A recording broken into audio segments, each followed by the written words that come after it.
भद्रकाली, भद्रकाली अम्मवारी महत्यानिकी सम्मक्का सारलम्मा पौरुषानिकी रानी रुद्रमा पराक्रमानिकी प्रख्याति गांचिना वरंगल को रावणम संतोषंगा उंदी।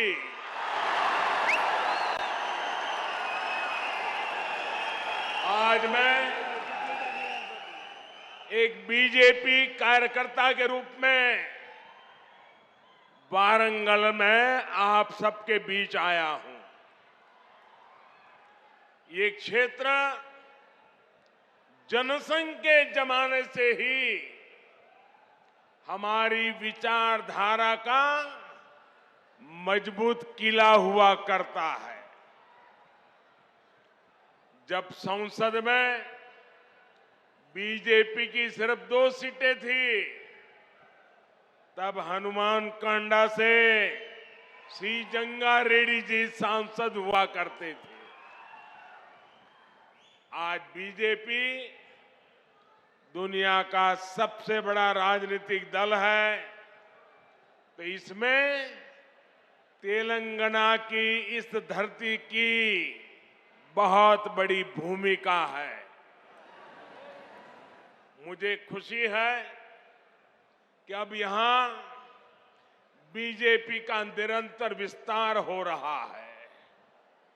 2021 में यहां के म्युनिसिपल कॉरपोरेशन के चुनाव में बीजेपी अपने प्रभाव का ट्रेलर दिखा चुकी है। इतनी बड़ी संख्या में आप यहां पहुंचे हैं, इसका संदेश साफ है। अब विधानसभा चुनावों में बीजेपी यहां बीआरएस और कांग्रेस दोनों का पत्ता साफ करने जा रही है। साथियों, यहां आने से पहले मुझे तेलंगाना के विकास से जुड़े हजारों करोड़ रुपए का प्रोजेक्ट का शिलान्यास करने का अवसर मिला है। इनसे इस क्षेत्र में सुविधा तो बढ़ेगी ही, रोजगार के भी नए अनेक अवसर बनेंगे।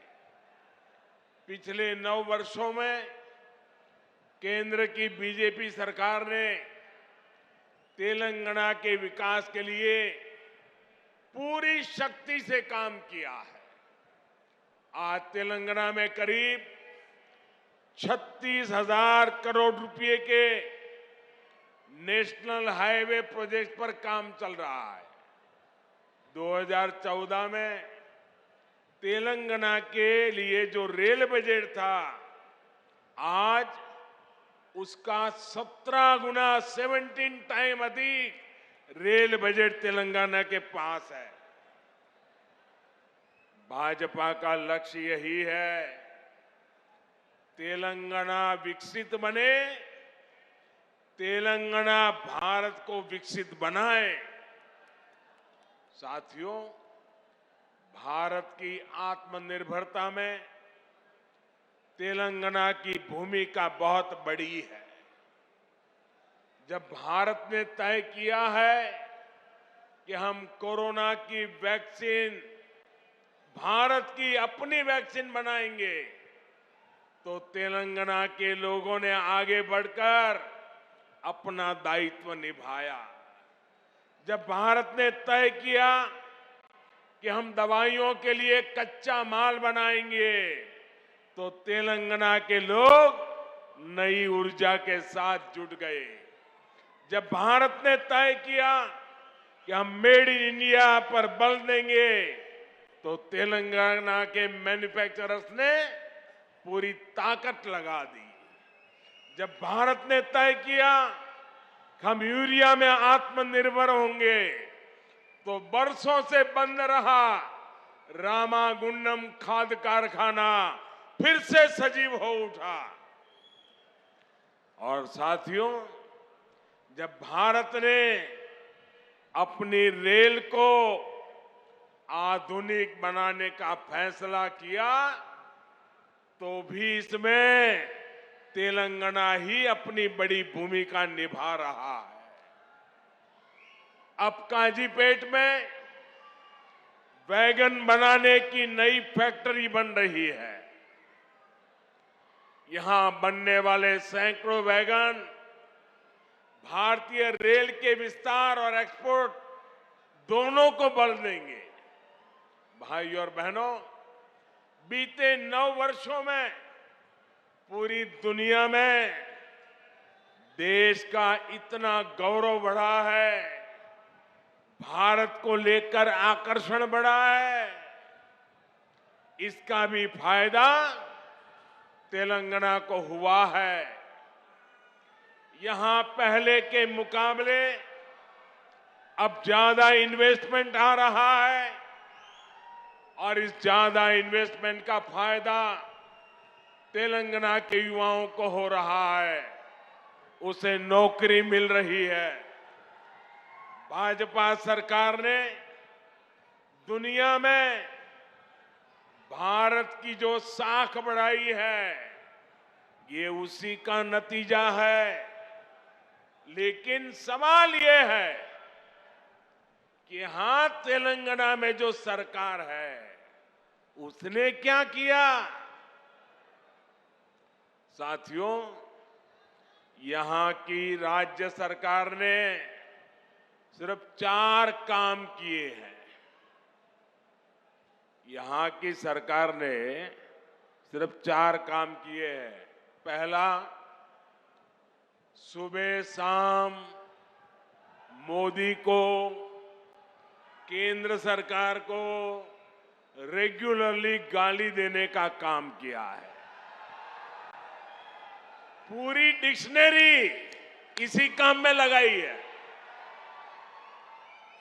दूसरा काम क्या किया है, एक परिवार को ही सत्ता का केंद्र बनाने का और खुद को तेलंगाना का मालिक साबित करने का काम किया है। तीसरा काम क्या किया है, इन्होंने तेलंगाना के आर्थिक विकास को चौपट कर दिया। चौथा काम क्या किया, चौथा इन लोगों ने तेलंगाना को भ्रष्टाचार में डुबो दिया। आज तेलंगाना में ऐसा कोई प्रोजेक्ट नहीं है जिसमें भ्रष्टाचार के आरोप नहीं है। केसीआर सरकार यानी सबसे भ्रष्ट सरकार। और देखिए खेल, अब तो दिल्ली तक इनके भ्रष्टाचार के तार फैल गए हैं। हम पहले 2 देशों या 2 राज्यों की सरकारों के बीच विकास से जुड़े समझौतों की खबरें सुना करते थे कि भाई विकास के लिए 2 राज्यों ने समझौता किया, पानी के लिए 2 राज्यों ने समझौता किया, ऐसी खबरें आती थी।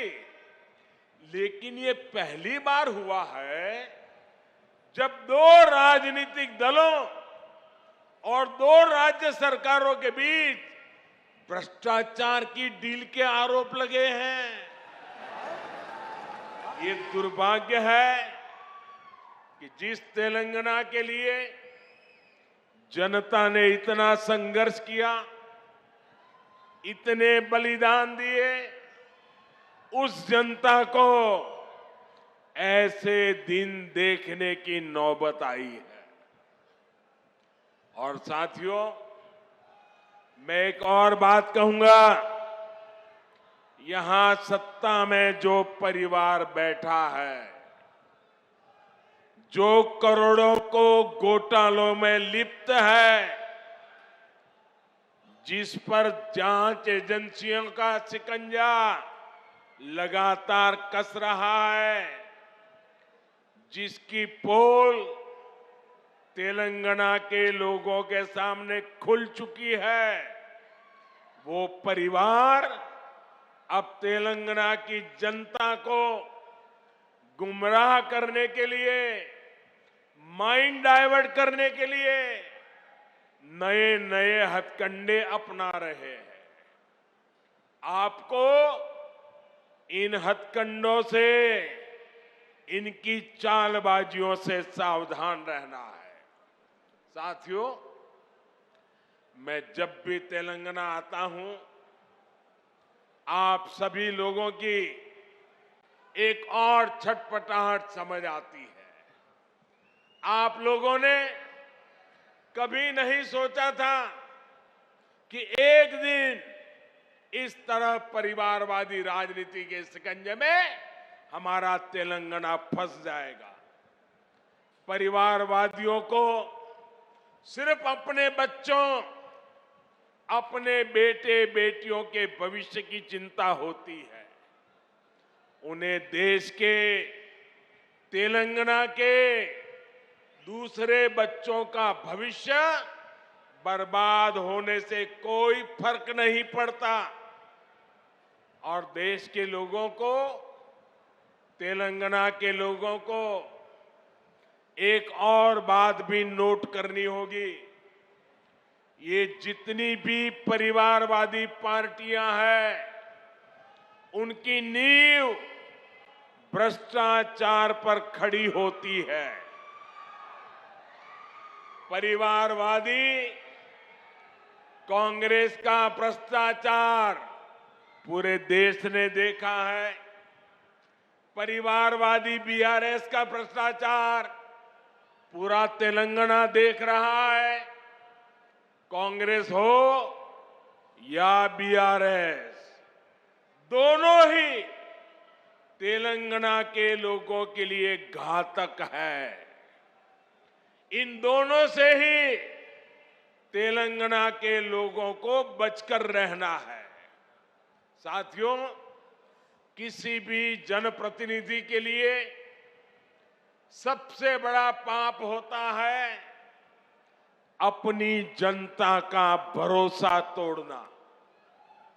और यहां की राज्य सरकार ने तेलंगाना के लोगों का भरोसा चकनाचूर करने का पाप किया है।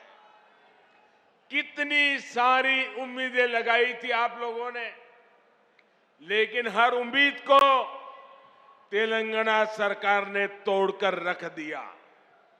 यहां की सरकार अच्छी तरह जानती है कि पिछले 9 साल में उसने तेलंगाना के लोगों को सिर्फ और सिर्फ धोखा दिया है।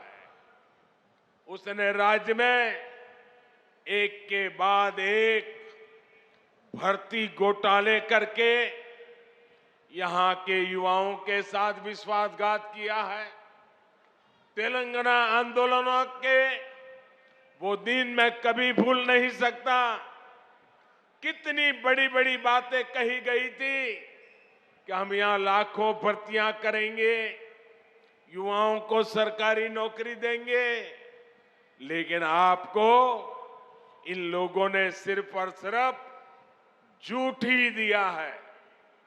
तेलंगाना में भ्रष्टाचार का जो खुला खेल चल रहा है, इसका सबसे बड़ा नुकसान यहां के युवाओं को उठाना पड़ रहा है। Telangana state public service commission scam के बारे में कौन नहीं जानता है। पिछले 9 वर्षों से तेलंगाना के लाखों नौजवान सरकारी भर्तियों का इंतजार कर रहे हैं, लेकिन यहां की सरकार ने सरकारी नौकरियों को अपने नेताओं की तिजोरी भरने का माध्यम बना दिया है। साथियों, तेलंगाना की 12 यूनिवर्सिटीज में हायर एजुकेशन को तबाह करके यहां की सरकार ने लाखों नौजवानों का भविष्य बर्बाद कर दिया है। आज भी तेलंगाना की यूनिवर्सिटीज में 3000 से ज्यादा टीचर्स के पद खाली पड़े हैं। आज भी तेलंगाना की सरकारी स्कूलों में टीचर्स की 15,000 से ज्यादा पोस्ट खाली पड़ी है। क्या ये इन स्कूलों में पढ़ने वाले बच्चों के साथ विश्वासघात नहीं है क्या? धोखा नहीं है क्या? इन लोगों ने आपसे वायदा किया था कि हर बेरोजगार को 3,000 रुपये का भत्ता देंगे। ये वायदा करके भी तेलंगाना सरकार ने नौजवानों को सिर्फ धोखा दिया, विश्वासघात किया। इन लोगों ने आपसे वायदा किया था कि गरीबों को 2 बेडरूम वाले 7 लाख फ्लैट बनाकर देंगे। ये वायदा भी यहां की सरकार पूरा नहीं कर पाई है। ये लोग किसानों के 1 लाख रुपया तक के कर्ज को माफ करने की बात भी कहा करते थे, लेकिन इस वायदे पर भी इनकी सरकार ने तेलंगाना के लोगों को सिर्फ विश्वासघात ही दिया है। साथियों, मुझे पता है कि तेलंगाना की ग्रामीण पंचायतें, यहां के सरपंच यहां की सरकार से कितने गुस्से में हैं, कितने नाराज हैं। ये बीजेपी की केंद्र सरकार है जिसने तेलंगाना की ग्राम पंचायतों को 12,000 करोड़ रुपए से ज्यादा सीधा देने का सुनिश्चित किया है। यहां की ग्राम पंचायतें ज्यादातर काम सेंट्रल फंड से ही करा रही है। केसीआर सरकार यहां ग्राम पंचायतों के सामने लगातार मुश्किल खड़ी कर रही है। इसलिए तेलंगाना की हजारों पंचायतें भी अब यहां की परिवारवादी सरकार को पटखनी देने का इरादा कर चुकी है। साथियों, बीजेपी सरकार ग्रामीण अर्थव्यवस्था को मजबूत करने के लिए गांवों में ज्यादा से ज्यादा खर्च कर रही है।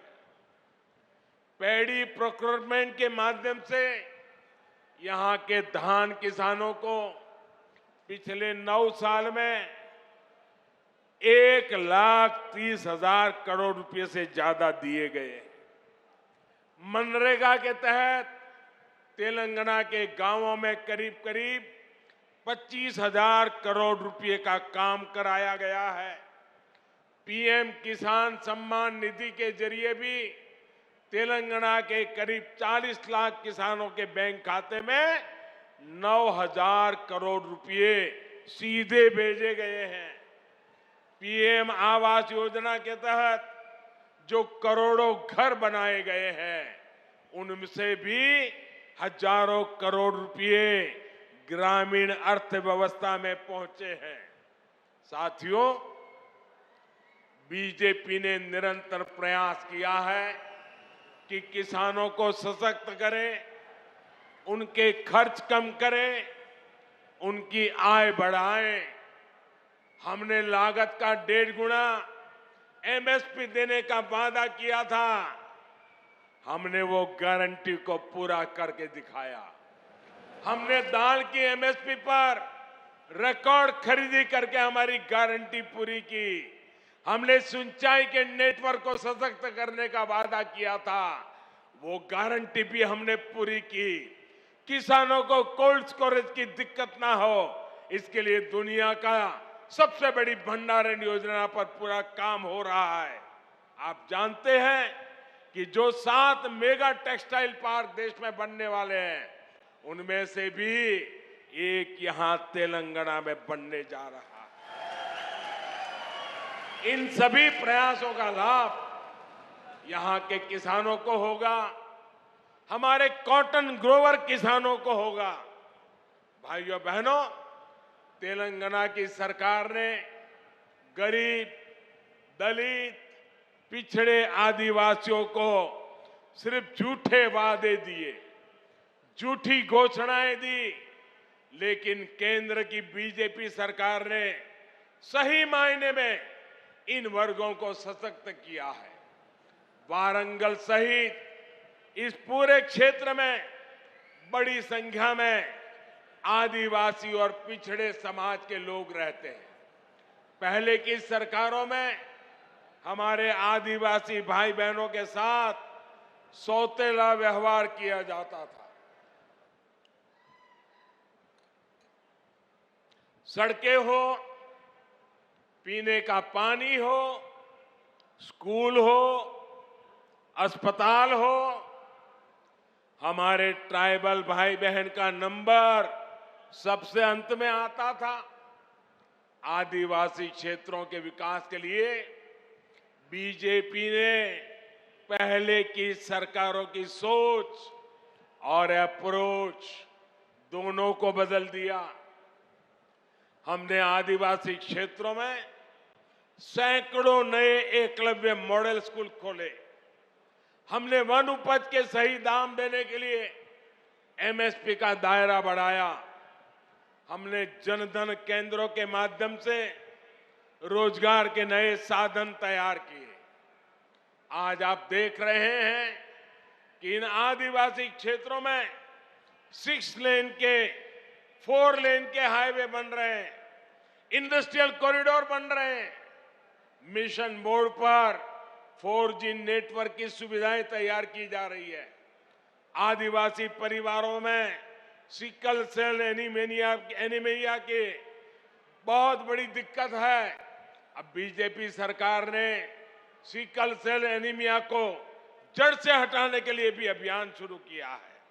साथियों, आजकल कुछ लोग चुनाव से पहले जनता को गुमराह करने के लिए झूठी गारंटी लेकर आ रहे हैं। बीजेपी चुनाव के लिए झूठी बातें या झूठी गारंटी कार्ड नहीं बांटती। अगर बीजेपी हर गरीब परिवार को मुफ्त राशन देने की बात करती है तो पूरा राशन गरीब के किचन तक पहुंचता है। बीजेपी अगर आयुष्मान भारत कार्ड देती है तो 5 लाख रुपए तक का मुफ्त इलाज हर गरीब परिवार को मिलने लगता है। अगर बीजेपी घर घर टॉयलेट बनाने का अभियान शुरू करती है तो हर गरीब, दलित, पीड़ित, पिछड़े आदिवासी के घर तक सुविधा पहुंचती है। अगर बीजेपी गरीब परिवार की बहनों को नल से जल देने का भरोसा देती है तो ये काम पूरा करके भी दिखाती है। तेलंगाना की जनता ये सब कुछ अनुभव कर रही है। इसलिए आज तेलंगाना की आकांक्षा है, आज तेलंगाना की आशा अपेक्षा है, अब की बार बीजेपी सरकार, अब की बार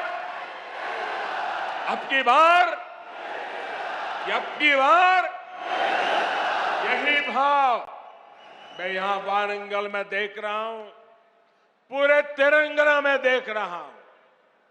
भाइयों बहनों, ये बड़ी संख्या में आपकी मौजूदगी हैदराबाद में उस परिवार की नींद हराम कर रही है। और मैं देख रहा हूं अब तेलंगाना के लोगों ने भाजपा की सरकार बनाने का फैसला कर लिया है। मैं फिर एक बार आप सबको बहुत बहुत शुभकामनाएं देता हूं। बहुत बहुत धन्यवाद। मेरे साथ बोलिए भारत माता की। दोनों हाथ ऊपर करके पूरी ताकत से बोलिए भारत माता की जय, भारत माता की, भारत माता की।